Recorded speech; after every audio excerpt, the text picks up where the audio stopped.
Hi, everyone. I'm Gordon Haff, Technology Evangelist with Red Hat, and I'm here today to talk all things cloud with my guest, Andrew. Andrew, why don't you introduce yourself? I'm not sure we can get to all things cloud, but we'll get to some things cloud. I'm Andrew, and I'm at Red Hat focused on DevOps, transformation, automation, these kind of things. That's what people know me for. And there's so much I would love to talk about today, but here's what I'd like to focus on. How the cloud operating model relates to a cloud-native organization, especially at the infrastructure level, and how that in turn relates to digital transformation. Let's start with the cloud operating model. This is something we've been having discussions about in earnest since maybe 2010, maybe a little further back, but clearly a lot has happened since then. What do you mean by that term?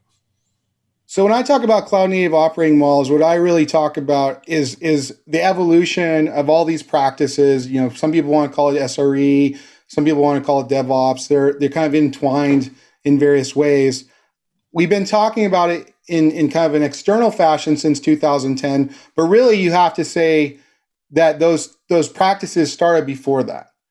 Right? If you look at what was learned building these big web properties, managing these massive infrastructures at the likes of Amazon and Google, they had to adopt to this. Now, I make the same comments about DevOps. This wasn't something someone sat down and said, now we're going to have a cloud native operating model. It was the Darwinian pressure to build and manage those systems at ever greater scale that created the processes that allowed that to be possible.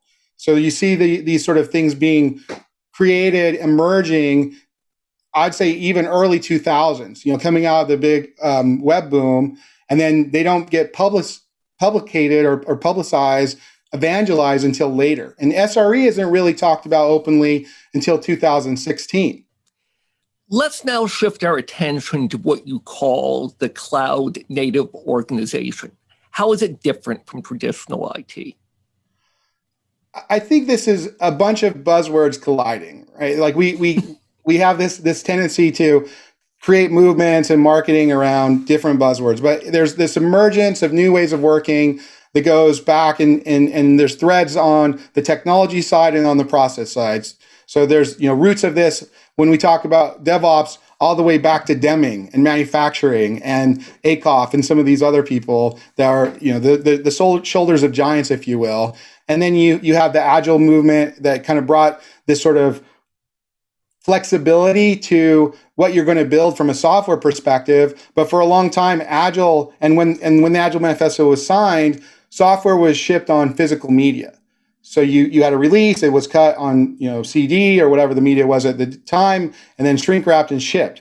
And then we shift to this as a service model, and that's what created that pressure to get to those models and get to this thing. So it's the confluence of all of these tools and all these processes that allow you to build these scalable, resilient systems and also flexibly change them to meet the needs of the customer and the organization in the market.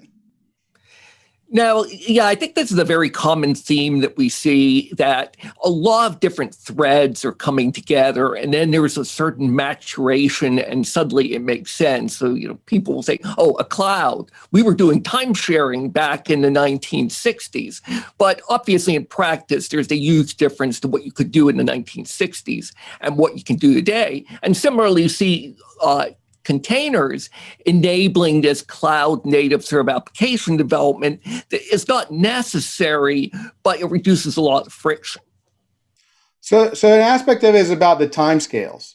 And if you go back to what you're talking about, the mainframes and time sharing, then you certainly had the opportunity to do some of these workflows, but the cost of change tended to be higher, right? And then you can move into this phase of client server, and the cost of change to provision hardware was a purchase order and maybe even months.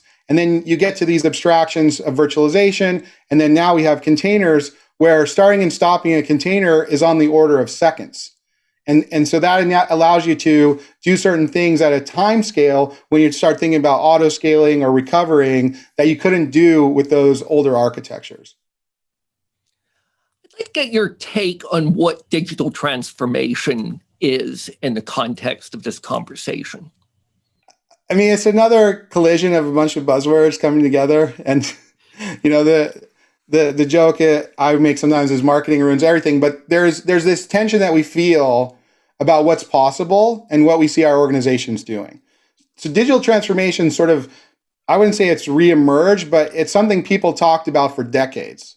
And I think there's kind of this wave of like digitizing process. And then now even you still have this bifurcation between what people will say digital transformation in the larger analyst sense of buying some SaaS and doing some automation for these workflow processes. And then there's what I try to help people do for my career is, can you create those digital experiences? Can you create that digital automation and make that something that your company's capable of? So every single one of us, I mean, we're literally talking through the internet. Whoever's watching this is probably watching through the internet. I'd imagine the device they're watching it on has a bunch of capabilities. I carry a supercomputer in my pocket that's more powerful than every computer on the planet when I was born. It allows me to order food, manage my finances, book travel, all this kind of stuff back when we could do these sort of things, which I'm looking forward to hopefully doing again. So to me, digital transformation is about helping these enterprises close the gap between what every individual in that organization knows is possible in their life as an individual, interacting with those digital realities, and what they see their organization and the capabilities that they bring to their customers and to each other on a daily basis. That's a huge gap in a lot of places, and that's creating a bunch of tension and opportunity. Finally, I'd like to bring all this together under the umbrella of redefining IT as a competitive advantage. And this was something that seemed to be kind of falling out of favor outside the startup world for a while. IT doesn't matter from Nick Carr. How do you think about this question? I think Nick Carr's assertion, and that's getting a little bit long in the tooth, right, since that was first published, it's provably false. And I think that one of the defining advantages or the defining qualities of the cloud natives that everyone sort of watches and aspires to be is that they frame IT as a competitive advantage. And if you go look at the way that, the reports they file with the SEC, what they're investing and spending their money on, they're making massive investments in IT infrastructure to deliver those outcomes.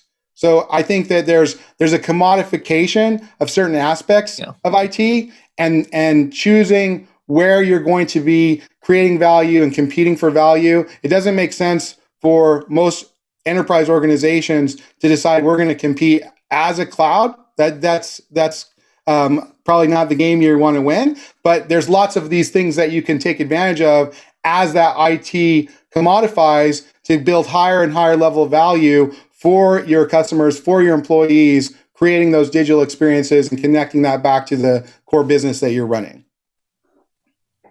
Well, thank you, Andrew. Thanks for having me. It was fun.